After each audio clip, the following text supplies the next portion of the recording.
मणिकर्णिका घाट पर सियासी बवाल के बीच वाराणसी पहुंचे हैं मुख्यमंत्री योगी आदित्यनाथ। इस मौके पर सीएम योगी आदित्यनाथ ने कहा कि काशी को बदनाम करने की साजिश की जा रही है। सीएम योगी ने कहा कि काशी अविनाशी है, हर सनातनी की काशी के प्रति श्रद्धा का भाव रखता है। आज काशी को वैश्विक पहचान मिली है। पिछले 11 साल में काशी का विकास हुआ है। सीएम योगी ने कहा कि काशी के विकास के लिए कई परियोजनाएं चल रही हैं। इसके साथ ही विपक्ष पर निशाना साधते हुए मुख्यमंत्री योगी आदित्यनाथ ने कहा कि कुछ लोग काशी के विरासत को सदैव बदनाम करते हैं। कुछ लोग काशी को लेकर लगातार साजिश रचते हैं। काशी को लेकर लगातार साजिश हो रही है। आज काशी आने में किसी को भय नहीं है। आज काशी में किसी से भेदभाव नहीं होता है और लगातार काशी का विकास हो रहा है।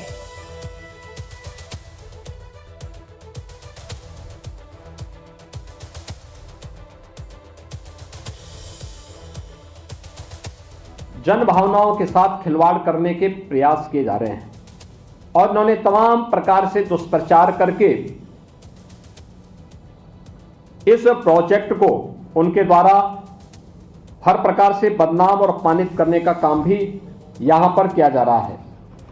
इसके साथ ही इनके द्वारा जो तमाम अन्य प्रकार के कार्य हो रहे हैं, यह जो दुष्प्रचार के कार्य हो रहे हैं, वह आवश्यक था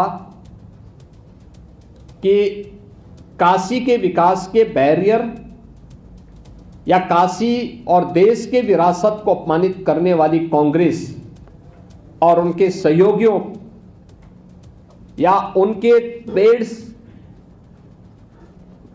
जो भी इस प्रकार के लोग हैं, वे सभी इस बात को ध्यान में रखें कि यह उनके द्वारा जन भावनाओं के साथ खिलवाड़ करने का पाप हो रहा है और इस बात को कतई स्वीकार नहीं किया जा सकता है। विरासत का सम्मान कैसे होता है, यह हमें कांग्रेस से पूछने की आवश्यकता नहीं है। औरंगजेब के द्वारा तोड़े गए बाबा विश्वनाथ मंदिर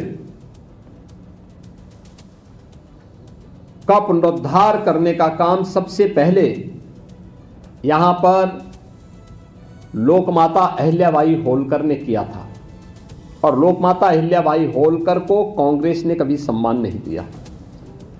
लोकमाता अहिल्याबाई होलकर और आदि शंकराचार्य की प्रतिमा को काशी विश्वनाथ धाम में महत्व मिले, ये प्रधानमंत्री मोदी जी के कारण संभव हो पाया है।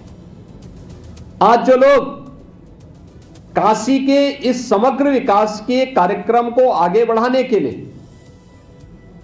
नमामि गंगे के माध्यम से गंगा की निर्मलता और अविरलता को बनाए रखने के लिए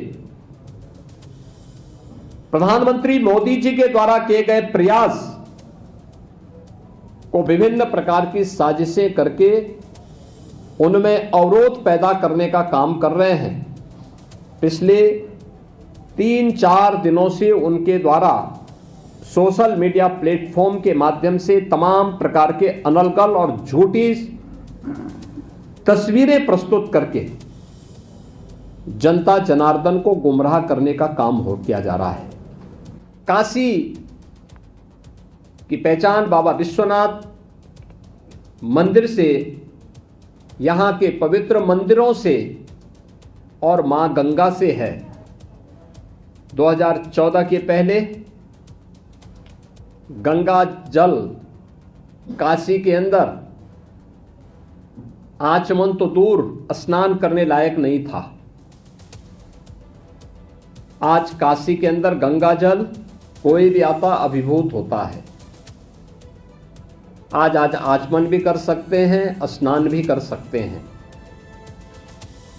काशी की पहचान काशी के घाट है और हर व्यक्ति कह सकता है इन घाटों की दुर्गति 2014 के पहले कैसी थी। आज घाट हर एक भारतीय को अपनी ओर आकर्षित करता है।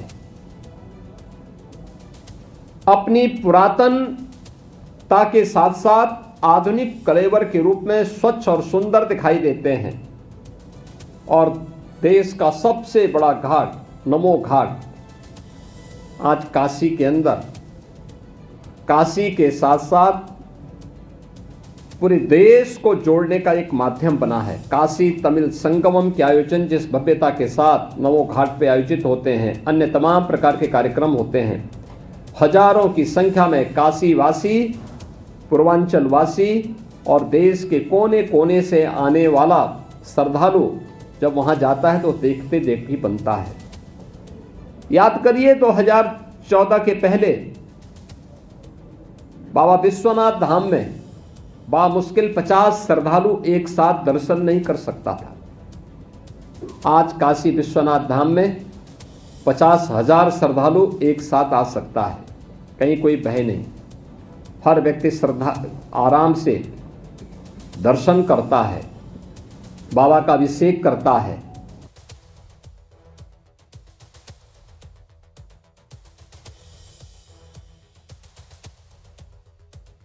काशी को एक नई वैश्विक पहचान प्राप्त हुई है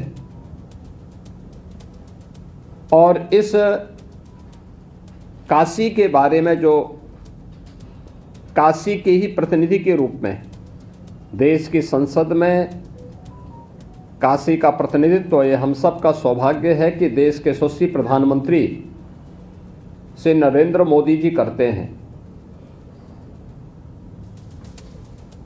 प्रारंभ से ही उन्होंने इसके बारे में कहा है कि काशी की पुरातन काया को संरक्षित करते हुए उसे नए कलेवर के रूप में देश और दुनिया के सामने प्रस्तुत किया जाना चाहिए और उसी के अनुरूप पिछले 11 साढ़े 11 वर्ष के अंदर काशी की योजनाएं तैयार हुई। 55,000 करोड़ रुपए से अधिक की परियोजनाएं काशी के लिए स्वीकृत हुई, जिनमें से 36,000 करोड़ रुपए की परियोजनाएं लोकार्पित हो चुकी हैं और शेष परियोजनाएं प्रगति पर तेजी के साथ आगे बढ़ रही हैं।